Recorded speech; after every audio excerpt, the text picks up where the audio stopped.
শিশুদের আনন্দ দেওয়ার কথা চিন্তা করে চলে যেতে পারেন ঢাকার মোহাম্মদপুরে রিং রোডে অবস্থিত টোকি স্কয়ার শপিং মলের টপ ফ্লোরে কিডস ফানভিলেতে।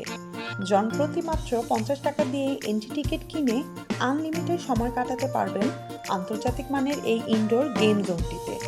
এখানে 3 বছর বয়সী শিশু থেকে শুরু করে 14 বছর বয়সের কিশোর কিশোরীদের জন্য রয়েছে খেলার বিভিন্ন ধরনের এক্সাইটিং ইকুইপমেন্ট, যার সর্বনিম্ন মূল্য মাত্র 50 টাকা। এছাড়াও সুন্দর ও পরিপাটি প্লেসটিতে আরও রয়েছে একটি আকর্ষণীয় ফুড কর্নার। প্রতি বৃহস্পতিবার সাপ্তাহিক মার্কেট বন্ধ ছাড়া প্রতিদিন সকাল 10টা থেকে রাত 9টা পর্যন্ত খোলা থাকে কিডস ফানভিলে ইনডোর গেম জোনটি।